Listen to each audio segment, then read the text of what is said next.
कंपेअरिंग fraction म्हणजे अपूर्णांकांची तुलना हा चौथीमधला अभ्यास आपण करतोय। अपूर्णांकांची तुलना कंपेअरिंग फ्रॅक्शन म्हणजे कुठला अपूर्णांक मोठा आहे कुठला लहान आहे, इथे अपूर्णांक दिलेले आहेत त्यातून ओळखायचा आहे। आता बघा पहिला अपूर्णांक आपण काय लिहिलाय 1/2 1/2। मग ह्याचा अर्थ जितकी खाली न्यूमरेटर मध्ये छेदामध्ये जी संख्या लिहिलेली असेल तेवढे त्या दिलेल्या वस्तूचे भाग करायचे आणि वरती जी संख्या लिहिलेली असेल तेवढा भाग आपल्याला घ्यायचा आहे। आता ह्या एकाच आकाराचे इथं मी 5 चॉकलेट ठेवलेले आहेत, 1 2 3 4 आणि 5 सेम आकाराचे चॉकलेट दिसतायत आणि त्याच्यामधून कॅडबरी आहे समजा। आता त्याच्यामध्ये पहिल्यांदा आपण त्याचे किती हिस्से करायचे? 2। म्हणजे 2 सारखे हिस्से केले आणि त्यापैकी एक हिस्सा आपल्या वाट्याला आला। हा आता नंतर किती हिस्से करायचे आहेत पुढच्या चॉकलेटचे? 3। मग हे सुद्धा सारखे करायचे, अंदाजे करते मी, समजून घ्यायचं हे सारखे झालेत म्हणून। आणि 3 पैकी आपल्या हिस्स्याला किती भाग येणार आहे त्यातला?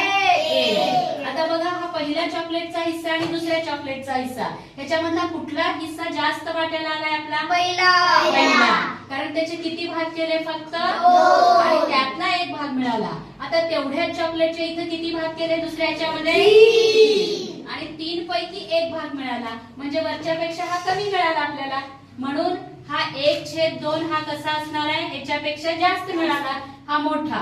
त्याच्यानंतर ह्याचे 3 भाग केलेले भाग मी खाली लिहिते आणि घेतलेले भाग आपण वरती लिहितोय। आता ह्याच्यानंतर पुढच्या तिसरा पूर्णांक बघा, सारखे किती भाग करू? 1 2 3 आणि 4 4 हिस्से झाले, त्यातला किती भाग आपल्याला मिळणार आहे? 1। आता हे 3 भावंडांच्या मध्ये वाटले, हा झाला 1/4। आता आपण 5 मैत्रिणी मिळून हे चॉकलेट वाटतोय, मग त्याचे किती सारखे हिस्से करणार आपण? 5। मग सारखे 5 हिस्से करा, 1 2 3 4 आणि 5 1 2 3 4 5। आता त्याच्यातला आपल्याला किती हिस्सा मिळणार आहे? 1। आता त्याच्यानंतर शेवटचा, एका चॉकलेटचे किती भाग करायचे आहेत? 6। 1 2 3 4 5 6 1 2 3 4 5 6। त्याच्यापैकी आपल्याला कितवा हिस्सा मिळणार आहे? 1 हिस्सा मिळणार आहे। आता इथं झाले हे 1/5 आणि इथं झाले हे 1/6। तर बघा 1/2 मध्ये एवढं चॉकलेट मिळतंय, बरोबर अर्ध, आणि 1/6 मध्ये एवढासाच भाग मिळतोय। म्हणजे तुमच्या एक गोष्ट लक्षात आली का? ज्या वेळेला छेद म्हणजे न्यूमरेटर हा सारखा असतो, ज्या वेळेला अंश म्हणजे न्यूमरेटर ह्यालाच मराठीमध्ये अंश म्हणतात आणि खाली जो नंबर आहे या रेषेच्या खाली त्याला डिनॉमिनेटर म्हणतात, मराठीमध्ये छेद म्हणतात। तर ज्या वेळेला न्यूमरेटर म्हणजे अंश हा सारखा असतो आणि छेद म्हणजे डिनॉमिनेटर हा वेगळा असतो, पण डिनॉमिनेटर प्रत्येक वेळेस वाढलाय बघा। जसजसा डिनॉमिनेटर मोठा होत गेला तसतसा आपल्याला मिळणारा हिस्सा छोटा होत गेला।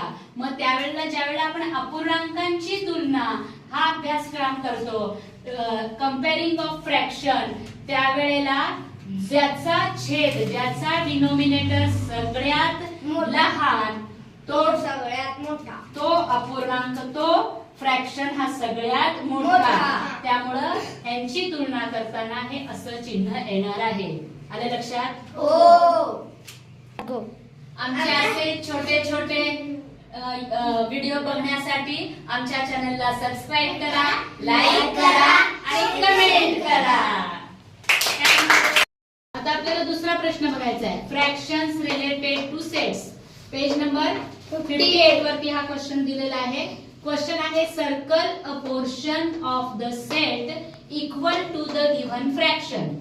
म्हणजे इथे एक फ्रॅक्शन दिलेला आहे आणि इथे काहीतरी चित्र काढलेलं आहे आणि त्यांनी सांगितलंय की जेवढा फ्रॅक्शन आहे तेवढ्या फ्रॅक्शन दाखवणाऱ्या या सेट मध्ये तेवढ्या आयटमला, तेवढ्या वस्तूंना तुम्ही सर्कल करा आणि हा फ्रॅक्शन दाखवा।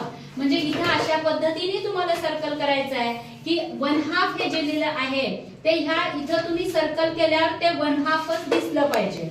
आता त्याच्यासाठी ते कसं सोडवायचं बघा। हा पहिला प्रश्न फार सोपा आहे, त्यामुळे तुम्हाला लगेच येईल, कारण 2 वस्तू आहेत आणि त्यातली एक घ्यायची आहे। त्यामुळे तुम्ही दोन पैकी एका वस्तूला सर्कल कराल, ते बरोबर आहे. पण आता पुढं जसजसं हे उत्तर वाढत जातं, मोठं होत जातं, तस तसा हा प्रश्न येतो की नेमक्या किती वस्तूंना. आता इथं 3 लिहिलंय, खाली डिनॉमिनेटर मध्ये 3 लिहिलंय आणि वरती न्यूमरेटर मध्ये किती लिहिलंय? 2. म्हणजे आणि वस्तू किती दिले, किती पानं आहेत? 1 2 3 4 5 6 लीव्स दिलेले आहेत, 6 पानं दिलेली आहेत.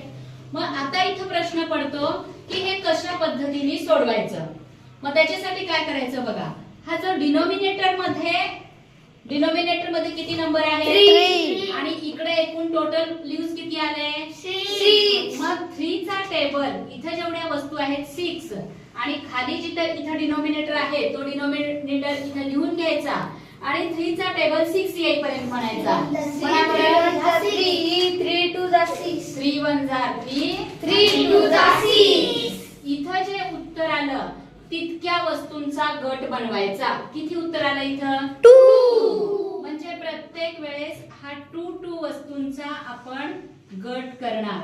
हा 1, हा 2 आणि राहिलेल्याचा 3 असे प्रत्येक गटामध्ये ह्या सारख्या वस्तू येणार.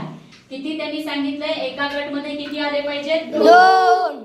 एका गट ह्याच्यामध्ये 2 आणि असे सारखे किती भाग करायला सांगितले त्यांनी? 3. सारखे 3 भाग झाले का? हो. सारखे 3 भाग झाले. हो. प्रत्येक भागामध्ये सारखी पानं आली. हो. असं नाही ना की ह्याच्यामध्ये 1 आलंय, इकडे 3 आलंय, असं नाही झालं. नाही. प्रत्येक ह्याच्यामध्ये 2 2 2 आले. बरोबर आहे? हो. आता त्याच्यानंतर हा वरचा नंबर विचारात घ्यायचा, न्यूमरेटर, तो किती आहे? 2. मग हा फ्रॅक्शन दाखवण्यासाठी भाग करायचे सारखे 3 आणि त्याच्यापैकी किती भाग घ्यायचे? 2. म्हणजे आता या ठिकाणी हे 2 भागाला मिळून एक सर्कल करायचं. आपण वेगळ्या कलरने बघूया हे बोर्डवरती लिहिलं तर. म्हणजे हा जो आहे हा इथून इथपर्यंत हा झाला आपला फ्रॅक्शन 2/3. हो. काय फ्रॅक्शन आपल्याला 2/3 दाखवायचा होता.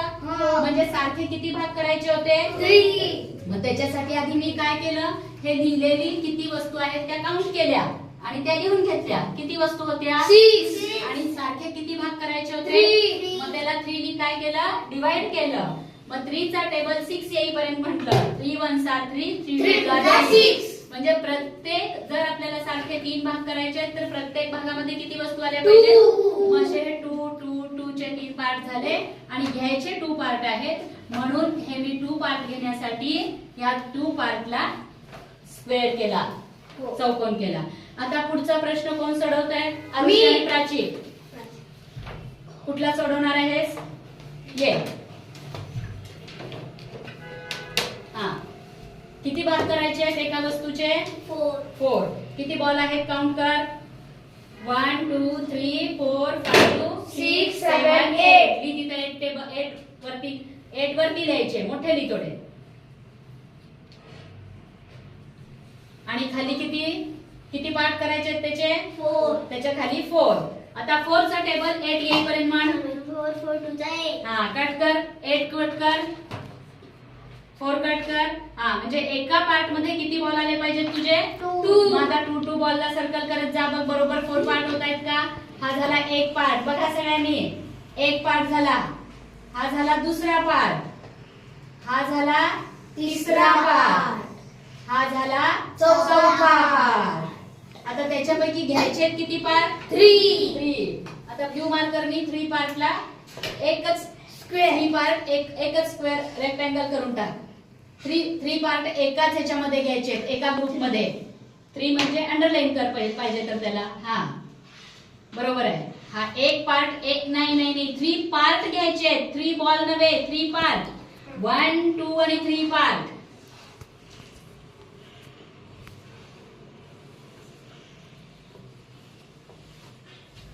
आता बघा, टोटल सारखे किती पार्ट पाहिजे होते? 4 पार्ट पाहिजे होते. प्रत्येक पार्ट मध्ये इक्वल बॉल आलेले आहेत? आलेले आहेत. आणि त्यातले 3 पार्ट घ्यायला सांगितले, 3 पार्ट घेतले गेले? झालं. आता पुढचा प्रश्न, स्टार वाला कोण सोडवणार आहे? स्टार वाला प्रश्न कोण सोडवणार आहे? आरुषी. थोडंसं मोठं लिहायचं. काउंट कर, स्टार्स किती आहेत?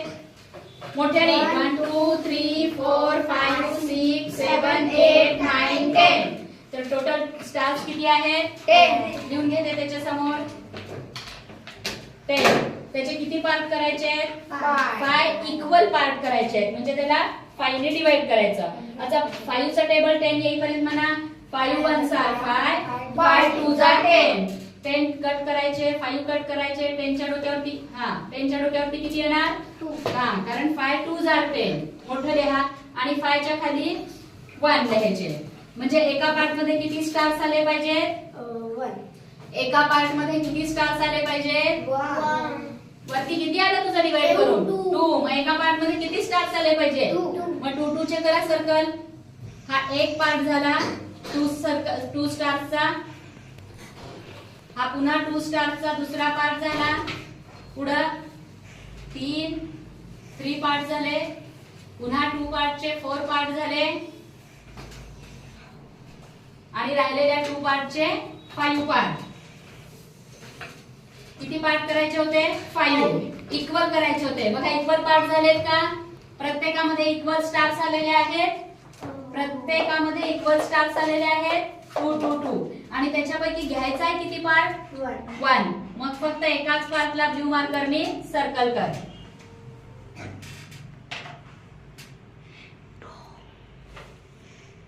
आता हा तुमचा झाला 1/5 हा फ्रॅक्शन दाखवून झाला.